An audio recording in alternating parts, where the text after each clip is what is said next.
Episode 44. I've adjusted the coloring of the horn slightly to match Kamori's eyes a bit. I think it makes for a better color matching overall. I think later on I'll try to get a different outfit for the Organist as compared to the Black Mage. Of course, I'm not going to stick with the brand new adventurer gear forever, but I think at least for a Realm Reborn, it's a useful outfit. It doesn't cover your face too much and doesn't distract from the rest of the scene, I think. A nice neutral gray that looks main character enough for you to stand out, just enough.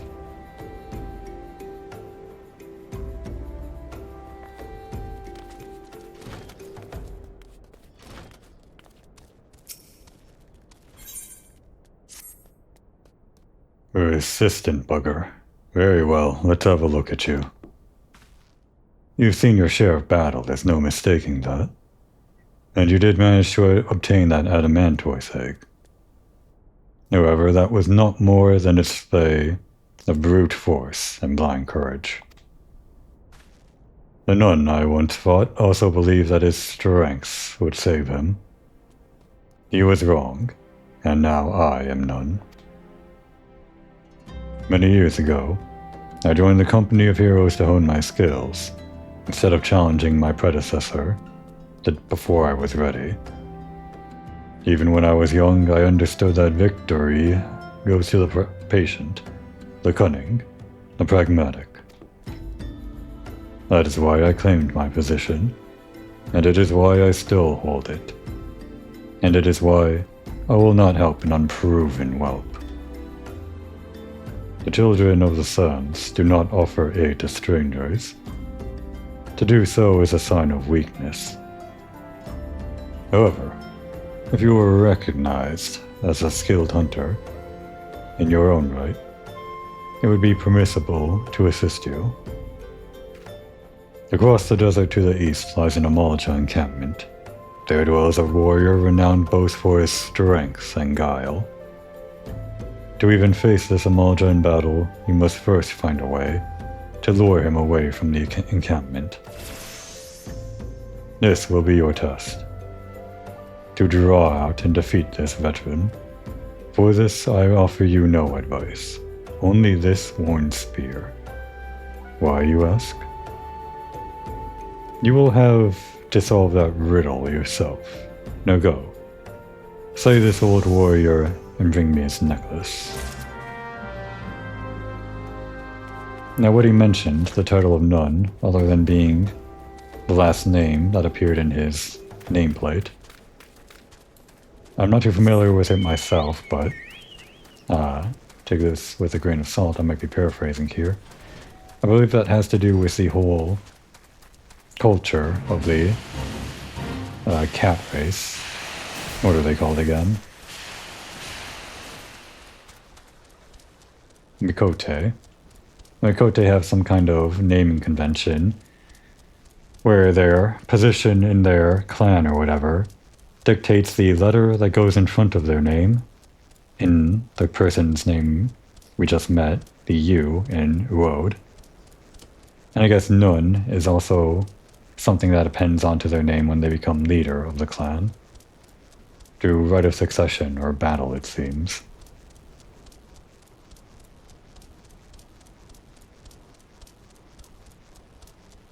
I guess one such example of a title that you would get would be Tia, which I don't know what that means, but I think it has some kind of meaning among the Mikote.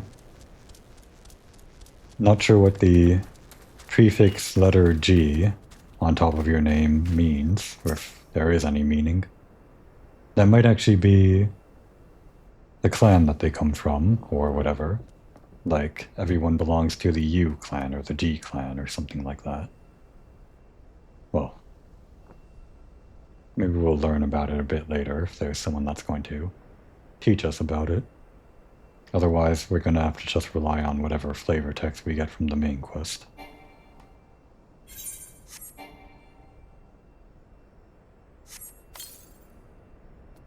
I'm not sure how this spear is going to lure anyone out. Just leaving it out in the middle of the desert is the best idea Komori could come up with. But we'll see if it works.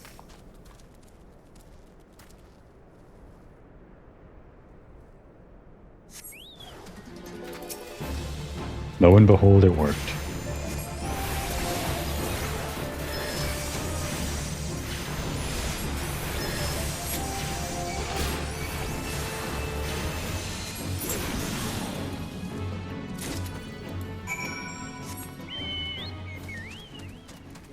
This guy made it seem like it was such a big brain play in order to get this guy away from the camp. All you have to do is leave a spear in the middle of the desert. Of course, I'm sure there's more lore to it than that. Maybe if we actually read the spear description.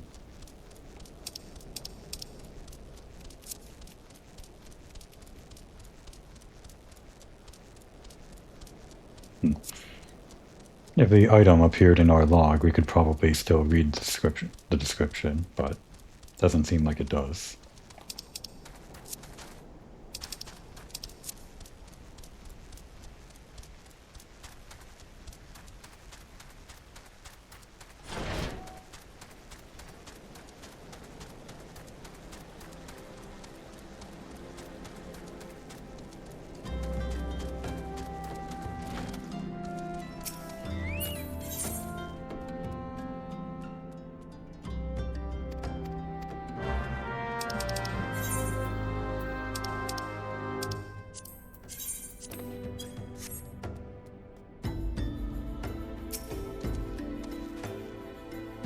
Tell me, adventurer, is our old nemesis dead?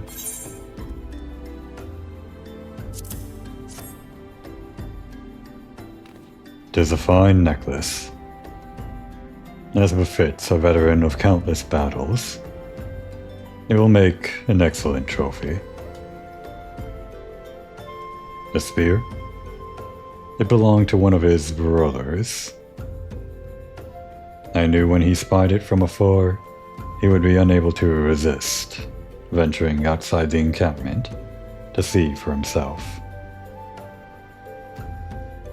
Did you discern my intent, or was it dumb luck, I wonder?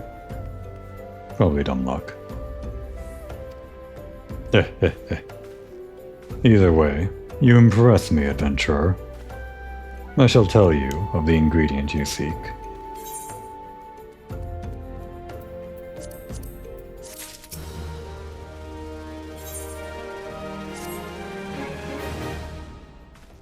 A shame we did not meet when I was still with the company of heroes.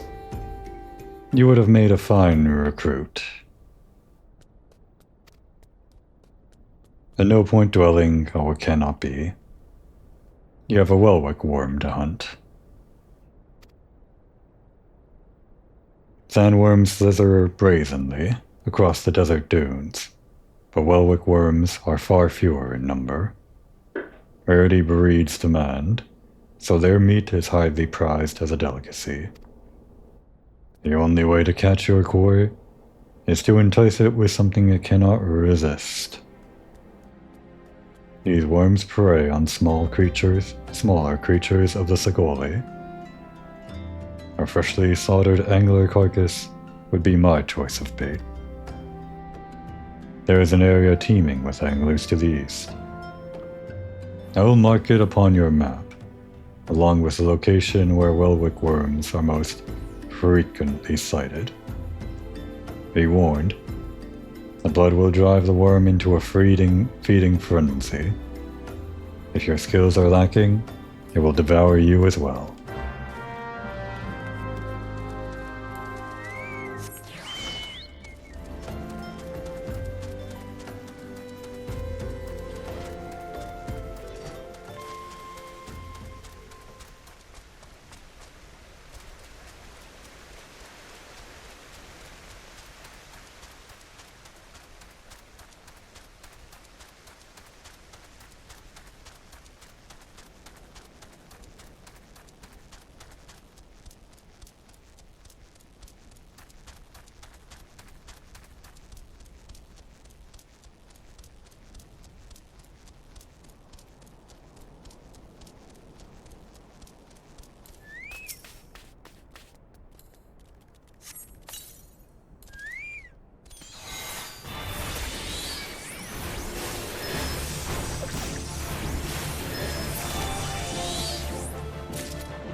You got ourselves a scary guy. If I didn't mention it before, these high-level monsters that just kind of appear one place or another are hunt marks. A reason for players to go out into the open world and hunt down creatures after they've done all of the story stuff and have no other reason to go out into the world. Hence why they're all level 50. In other words, endgame activities.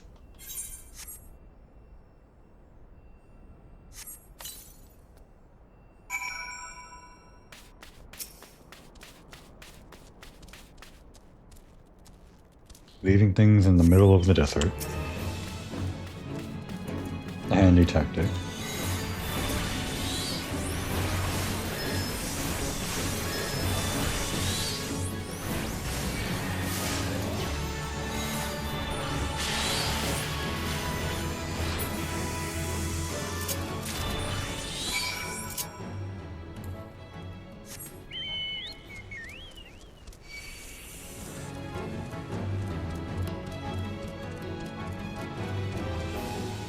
Of course, you do have to give them a wide berth when they're aggro on sight at such a high level.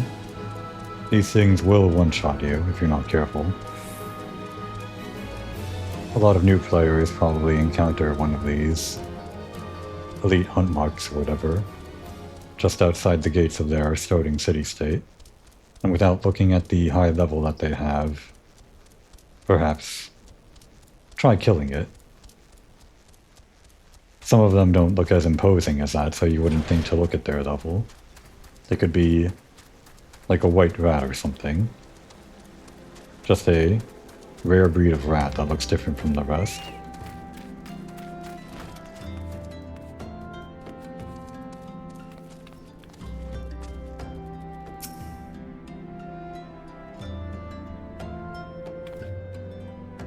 You look well.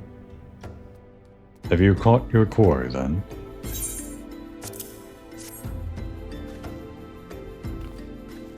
Your skills as a hunter rival those of our best. I applaud your success, Komori. The meat will need to be heavily smoked before I ship it to Wastegate. Worry not. You have my word that he will receive it in time for the banquet. You must be eager to obtain the third ingredient. I regret to say that I know not of its location.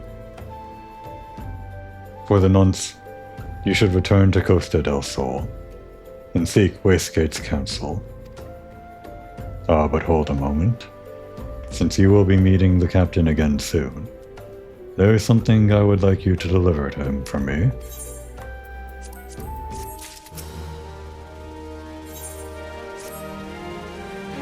The captain was always fond of his brand of wine. I would be grateful if you could deliver it on my behalf.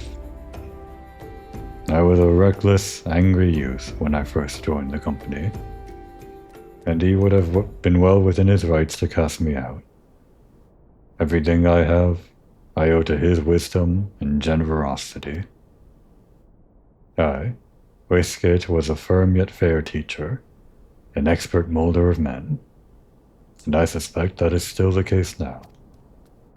Please give him my regards, Komori.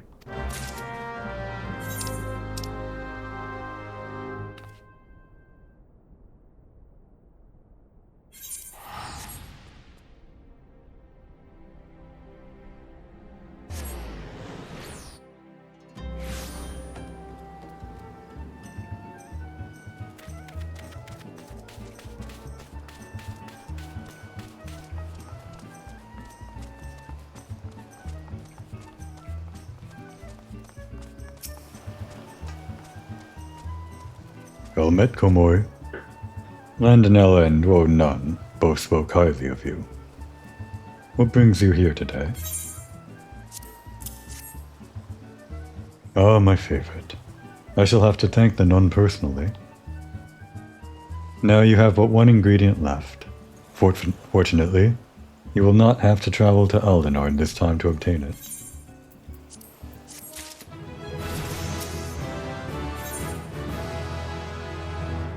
Ah, here we go.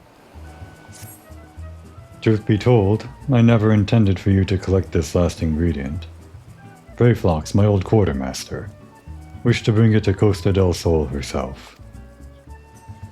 However, not long ago, she sent word that there's been some trouble at the long stop, and that the delivery would be delayed indefinitely. She told me nothing of the incident itself, but I fear the situation may be dire. Though I would like nothing more than to aid her myself, I have no choice but to turn to you and your allies. Make haste to Hidden Falls docks, and speak with Ozen Nazun. He will direct you to Raincatcher Gully, where Brayflox and her people have made their home.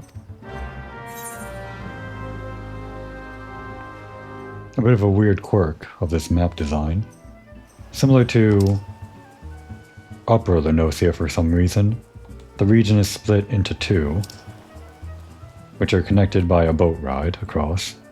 Not as two separate regions with two different loading zones, but all in the same zone, just impassable without this boat.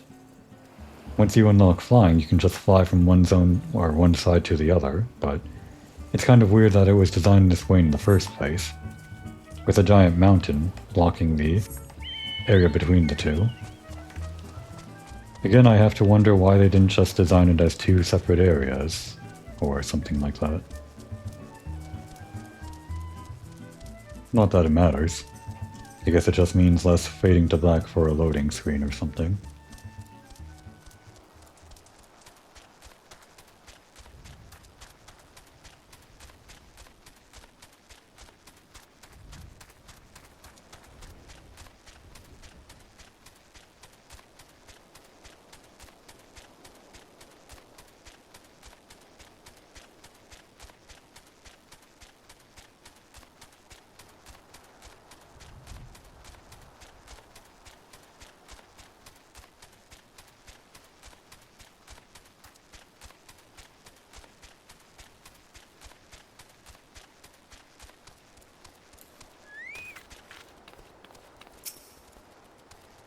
Sorry, adventurer. Eh? Something happened over at the Gobby settlement? I don't know why you're so eager to help a bunch of beastmen, but go and talk to the skipper over yonder. She'll ferry you to Raincatcher Gully. Not racist, Ozun. I guess they are at war with them, though. Still. We're going to Raincatcher Gully. Are you coming along? 40 gil?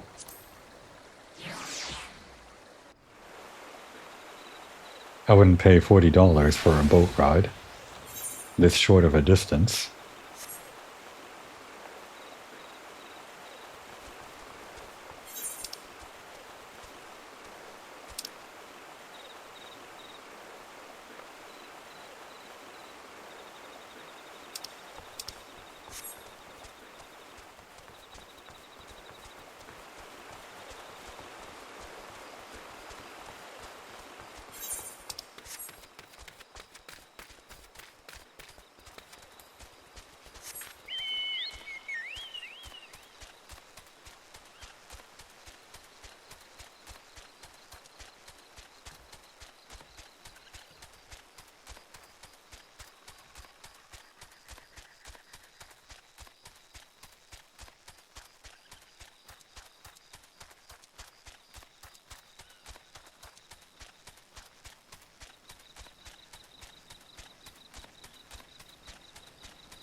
And there she is. One of the most highly sought-after waifus of Final Fantasy XIV. Brayflox all talks.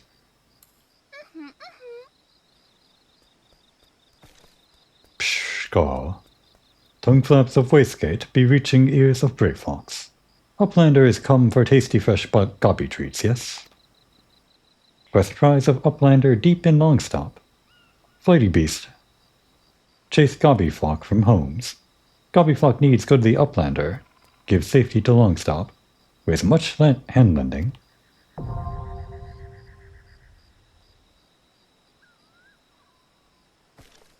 And now we have a fun dungeon to take.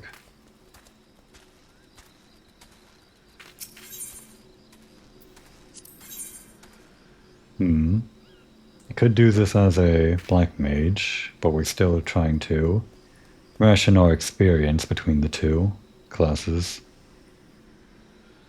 The experience would still be substantial for black mage, of course. Any dungeon that you enter as Saint should be. But I think I'll just continue along with the Arcanist. Haven't really entered a dungeon as an Arcanist yet. Wait time expected is 9 minutes. But for the purpose of the video, it might as well be 5 seconds.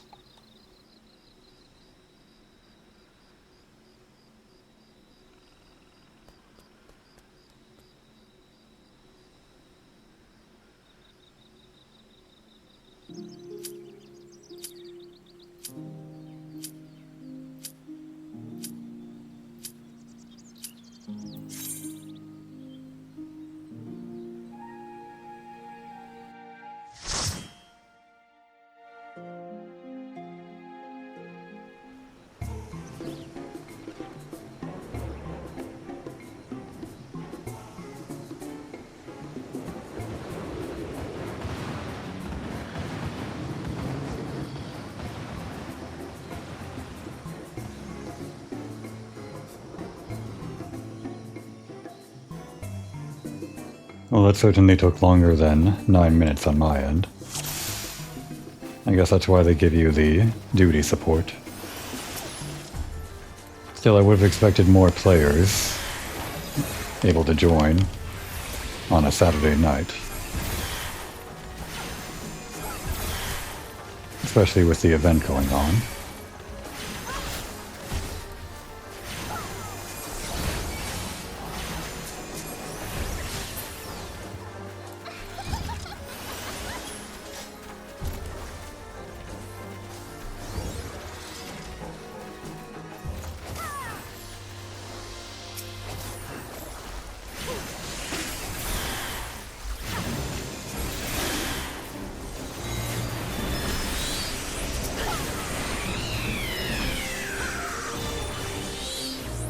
I guess I'm silenced. Alright, there we go.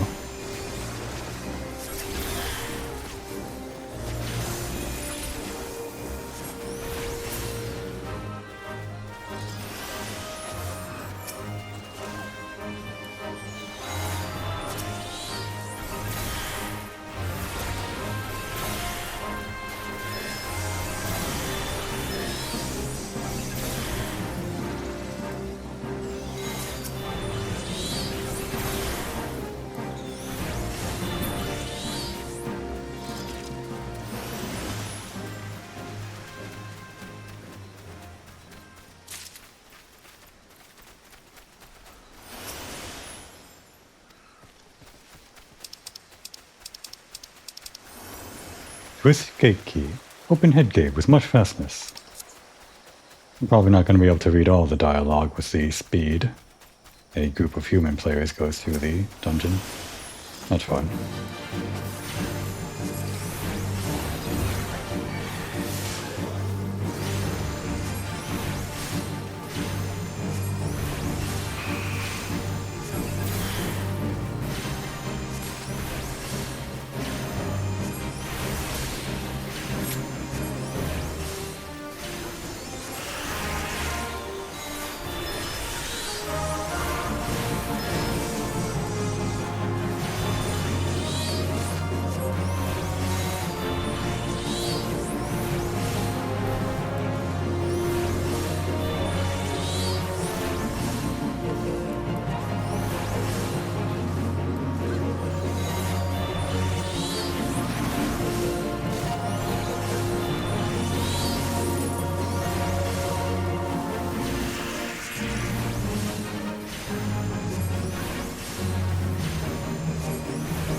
I guess the only gimmick to this little dungeon boss is the few ads set up here. But we mostly skipped all of that.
there's a side route that goes above this location with some gear.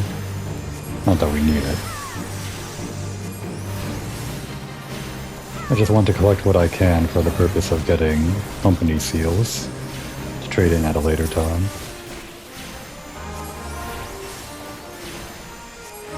We haven't unlocked that yet, but it'll be useful when we do.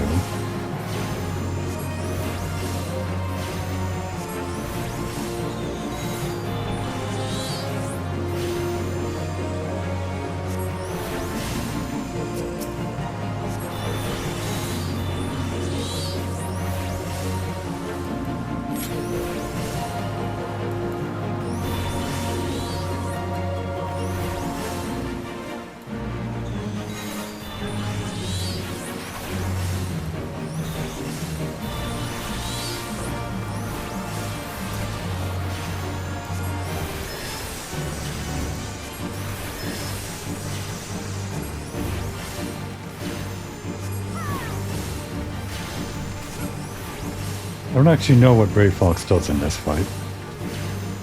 There's some benefit, surely. She mentioned some kind of present. Not sure if that's a buff or something.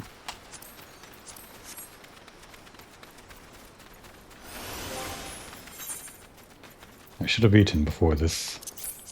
I forgot.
Surprise, surprise. The real boss.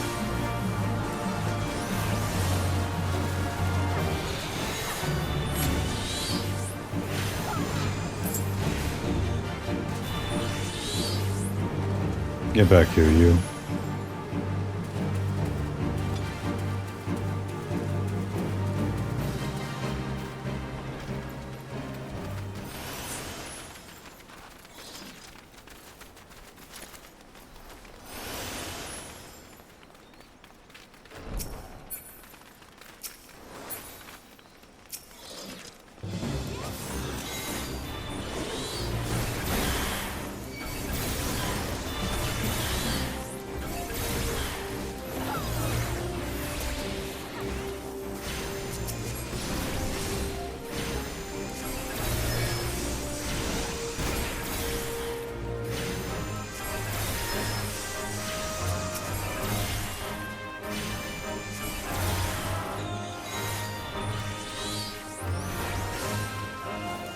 Out of useful mobility as the Arcanist.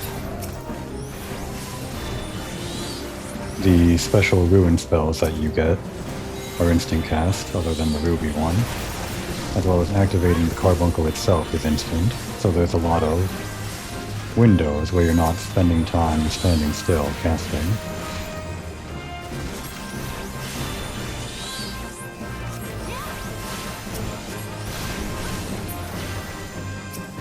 Should have been doing AoE there. Oh well.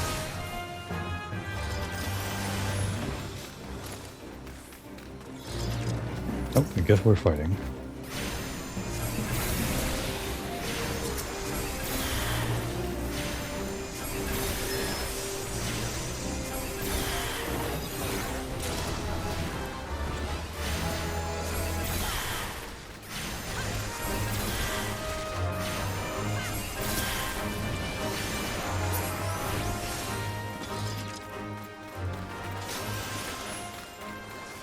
Tank here is also a sprout, but that could either mean an entirely new player or just someone on a new character.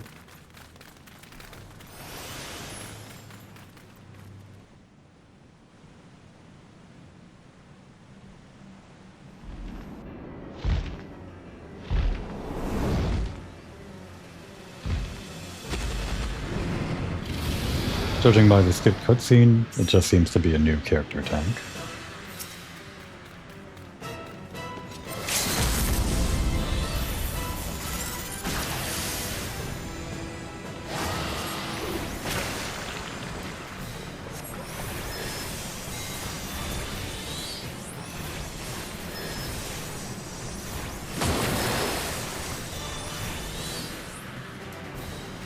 Gimmick here looks to be untelegraphed attacks from the things that are scattered around the room.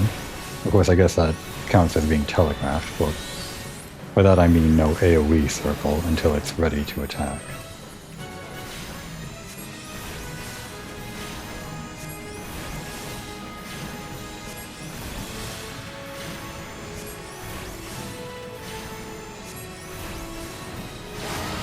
And here I would be screwed if I just stood next to that thing.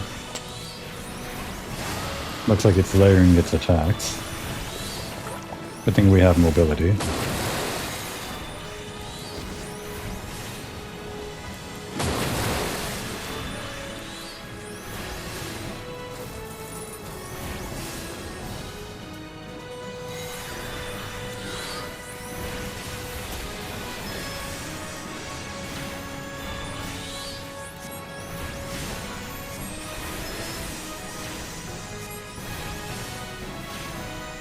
I should have battled whenever it was doing a tank buster.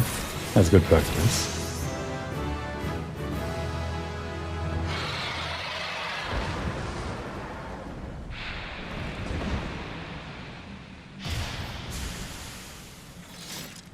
It's on my hotbar, I should use it.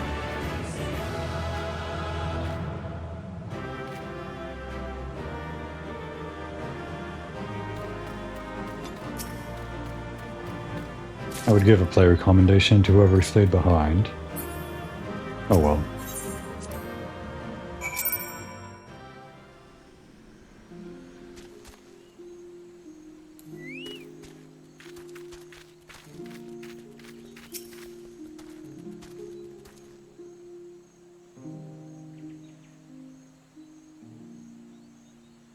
Pshka. Goodly Uplander has thanks of Gobbyflock. Flighty Beast was tricksy foe, but Uplander outwitted with plans making. Uplander has goodly head for fighty think. Brayfox happy gives tasty fresh gobby treats to clever Uplander. Cheese is stinky sweet gobby treat. Special make with secret gobby arts. No party complete without gobby gouda, Brayfox every say.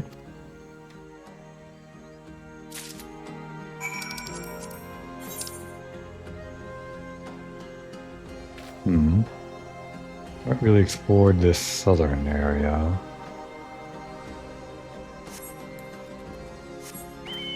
I guess we can walk back. Spend a little bit of time enjoying the sights. And Doing some hunting log stuff, I guess? I thought I was done with hunting log. Oh, that's right, I only did up to level 30. Guess this would be the next part that I didn't unlock until I actually reached level 30. Not that I need the experience, just to get it out of the way.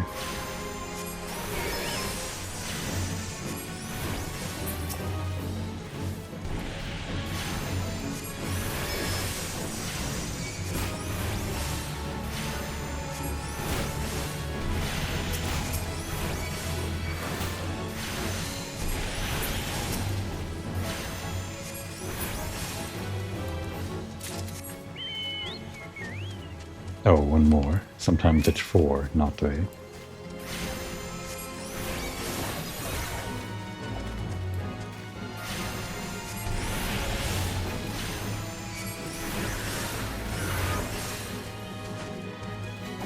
Die.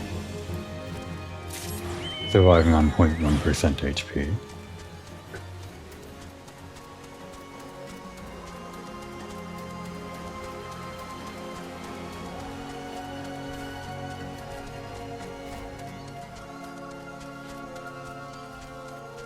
Kind of an interesting forest region. Tropical.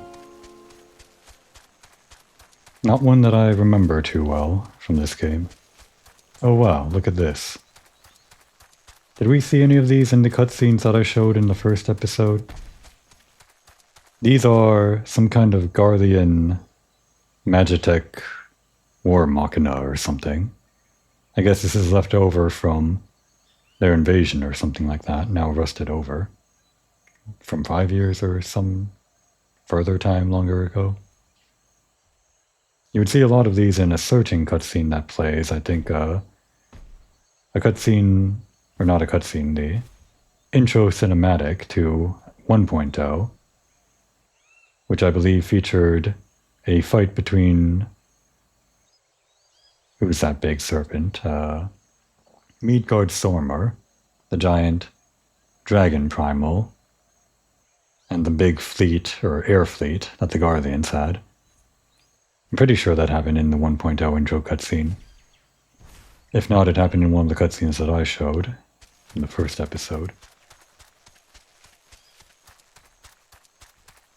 If you were to only play A Realm Reborn, then maybe you wouldn't recognize what that thing is from anywhere, really. If there were no more cutscenes of it left in the game.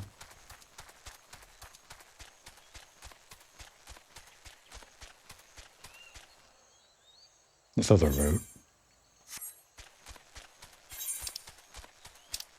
We don't really have to see this part of Lower Lenosia. We've already been there.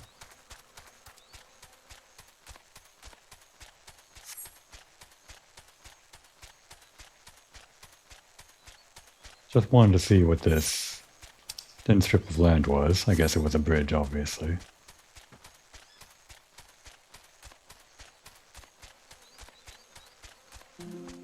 There we go. Sight seen.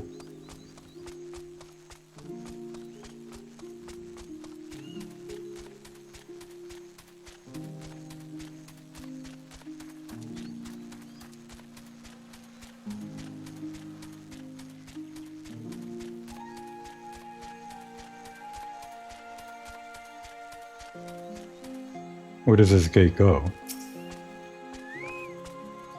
Only dark hands are authorized to enter the storehouse. Be on your way. Wonder what that's for.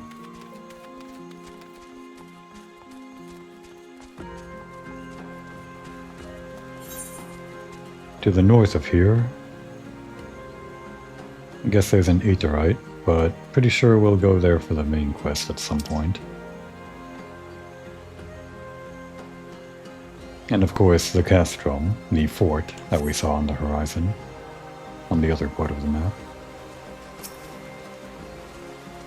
Going to Hidden Falls, you coming?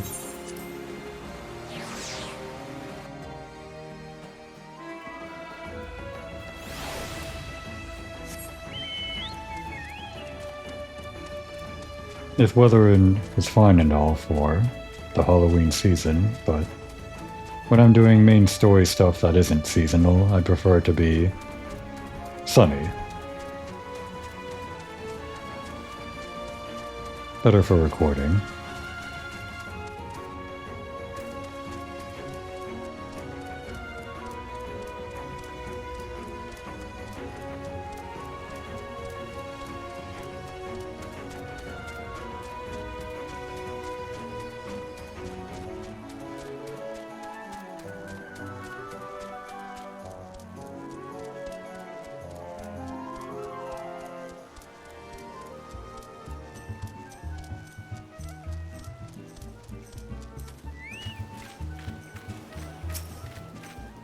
No, I've already attuned to that.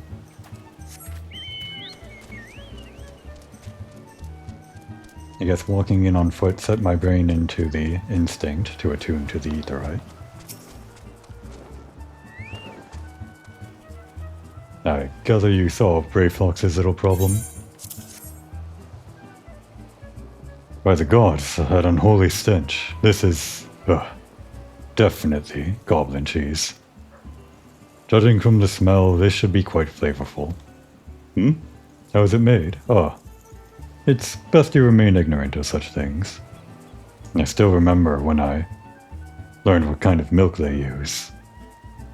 What, goblin milk?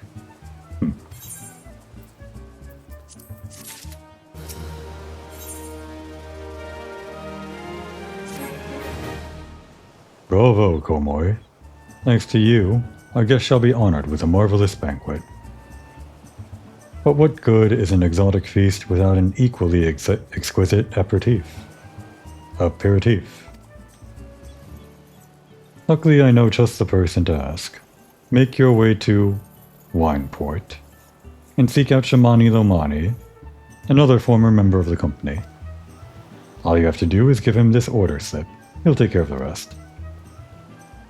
Oh, and if you're wondering if this is merely a ploy to test your patience, I assure you I do actually need that wine. And while you're there, give Shamani Lomani my regards. Guess I should have gotten that aetherite after all. We'll use this as a chance to check out this connection point. We'll go from here. The loading time is inconsequential compared to the traveling time. Oh, I see someone fighting the toad in the distance. Someone just barely behind us on the main story quest. They'll probably overtake us before long, considering the rate I'm recording these.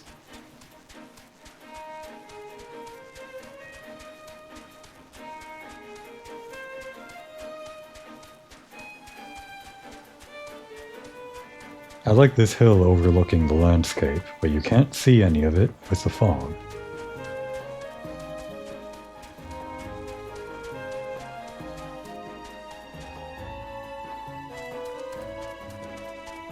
And from here we take the route north that we haven't seen before. It's probably not too interesting of a connection point, but we can consider the site now seen. Just a gate. That's all there is. Is that a volcano? You can't actually go there on the map, not really. And here we are at Wineport. Not much of a detour. The location we could have come in from was over here. And there's that bridge that we came in on the boat on. Really should have just walked over and connected to the aetherite.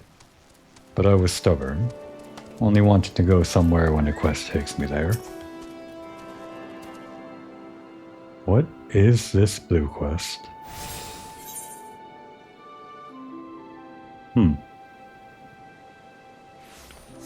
Treasure maps, probably.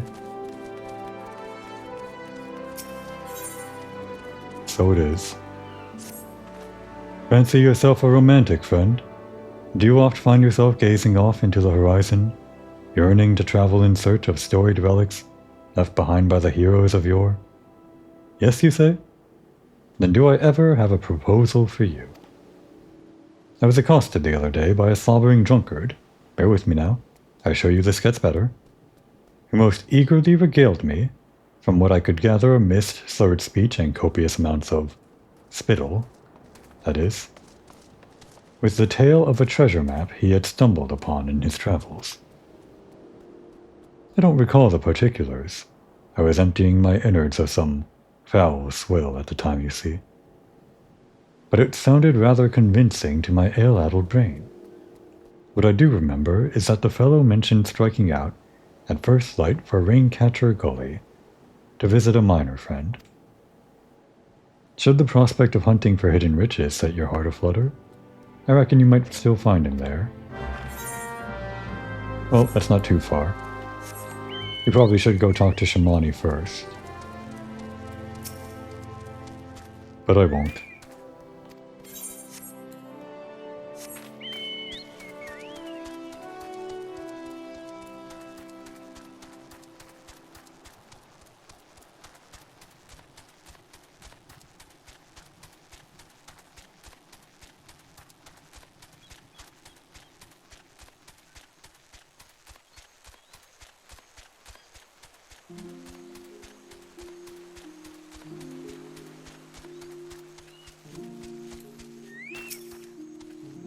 Hidden treasures? Huh.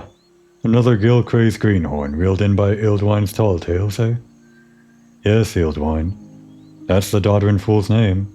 Though mind you, I've not known him to limit his consumption to any one type of brew. I saw him just the other day, I did, clutching some tattered piss-yellow parchment, like it was made of solid metal. This is my ticket to fortune, he blabbered. Not half so eloquently, mind you. Before stumbling out the tavern doors, and promptly falling flat on his mug like it's not. Did I see the map myself, you say? Did I ever? Why, the fool shoved it in my face so many times that I swear the mold left the page to take up residence in me nostrils. 'Twas a mess of blue and brown splotches, that Ildwine swore, with Camp Bronze Lake, with a big red X to the southeast. You're not thinking of going there, are you? Take my words, you'll find naught but a sorry drunkard and his sack of broken dreams.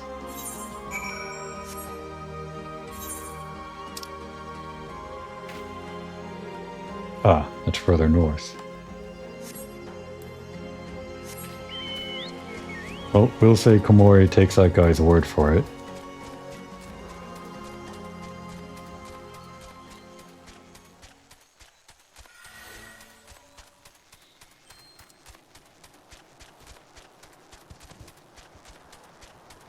We'll take on that quest later, once we're in the area, I suppose.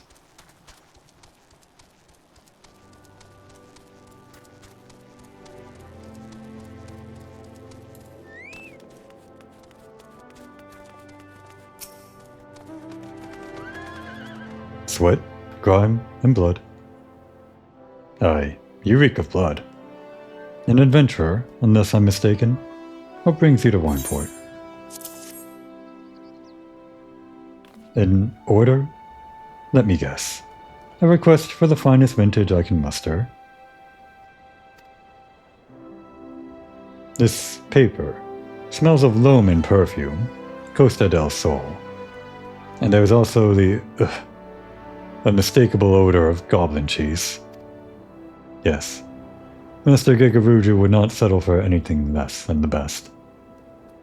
Dristwaite and his crew must be quite busy preparing an exotic feast. Hence his decision to rely on an adventurer. But perhaps you are confused. This display of deduction was not intended to impress you. When one loses his vision, he is forced to compensate in other ways. But you've no interest in my affairs. You wish only to discuss the wine, I suspect. I wouldn't mind your life story.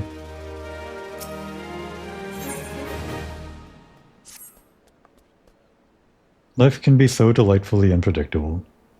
I've always had a passion for wine, but it wasn't until I was forced to retire that I could pursue it as more than a mere hobby.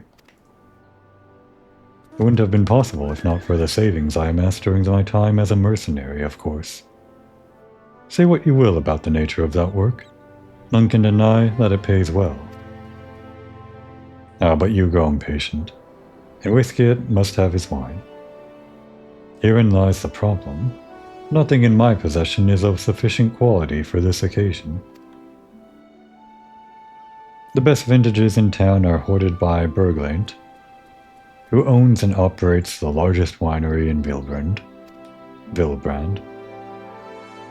Somehow, I doubt he will be receptive to your request.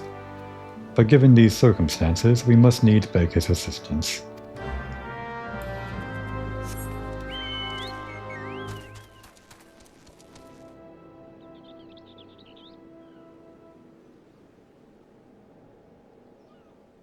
Nice vineyard. Vineyard.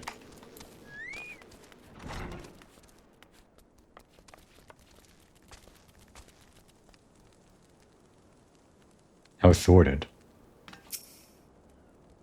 What rank amateur bottled wine is this? The impurities have rendered it nigh undrinkable. Dismissal is too good for the man responsible.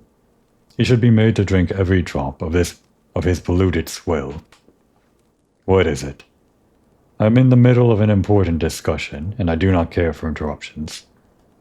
The neophyte vintner bid you speak with me? Huh.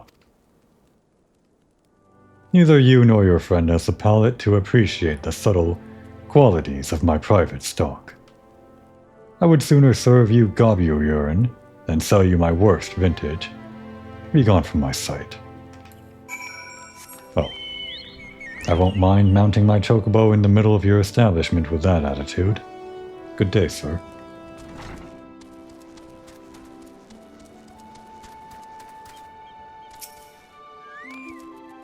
I take it he said no. Really? In those words? Well, I cannot say that I'm surprised. While there's no denying his passion and skill, the wine baron of Limsa Lominsa is not a man known for his tact. Very well. We shall have to take an alternative approach. There is a chance, however small, that another resident of Wineport can furnish us with a suitable wine. In fact, had you come several years ago, I guarantee this would not be a problem. Alas, the quality of our product has declined significantly in the recent years. The only breeds cultivated these days are common lowland vines, which isn't to say that their grapes are of poor quality, only that we have known better. Long ago, the vineyards of Wineport crossbred several species, and produced a grape-bearing vine of never-before-seen quality. Bacchus grapes were once the pride of this town, as they were used to produce vintages which surpassed all others. This includes the most aromatic, the most complex, the most flavorful of all wines. The legendary Bacchus wines were born right here in Wineport. Pardon my enthusiasm. You see, I once had the privilege to sample that particular wine. It was an otherworldly experience. In that moment I felt as though I had tasted the nectar of the gods themselves. It transcended my mortal flesh, and was one with all creation. But as is all too often said, the calamity changed that. The Bacchus vineyards were completely destroyed, along with much of the existing stock of Bacchus wine. What little remains is closely guarded by its owners, or it can no longer be made. If we cannot convince Berglaint to part with his wines, our next best option, as ridiculous as it sounds, is to find someone who has a bottle of Bacchus wine and to offer them every gill we can spare. I've heard rumors that one of the vineyards tending the vineyards might have once owned a bottle. Perhaps you can start by speaking with them.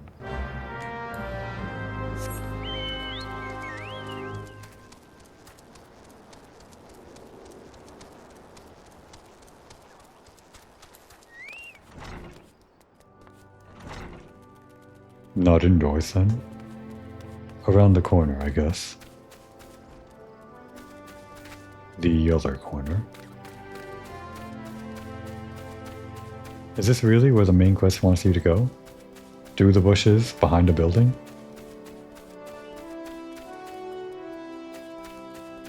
It is not. I guess it's,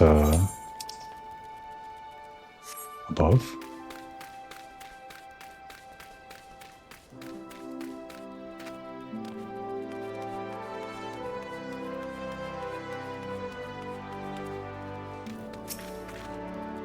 Baucus one? Bah, don't remind me.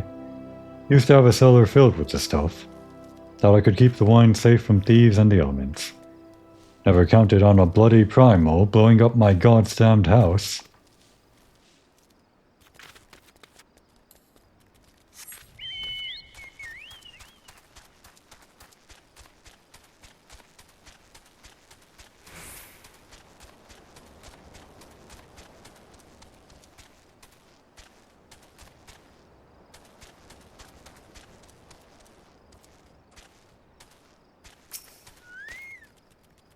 What? Do I have Bacchus wine? I wish. I never had the chance to try it myself. Sorry, friend, but you're a few years too late.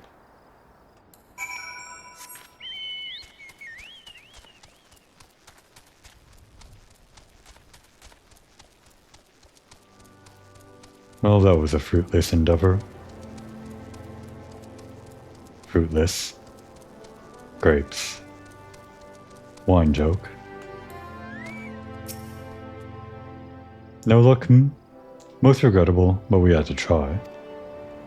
But Bacchus wine would have been perfect for the occasion. Though I must confess my certitude could be due in part to my personal history with the beverage.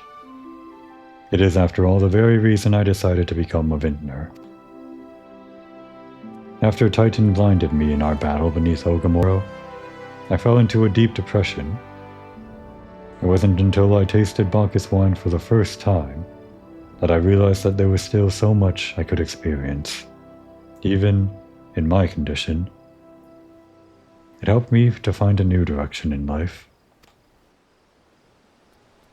It breaks my heart to think that wondrous ambrosia, which once filled me with hope, may be forever lost to us.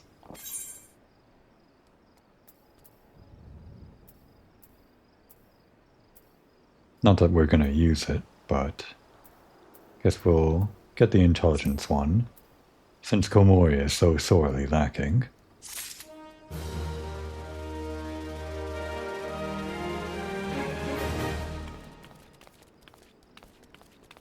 Let's settle down for a break somewhere. I do it indoors, but that guy didn't want us there, so we'll just do it here. I haven't forgotten about your quest. We'll get to that later. Now's the time to take a break.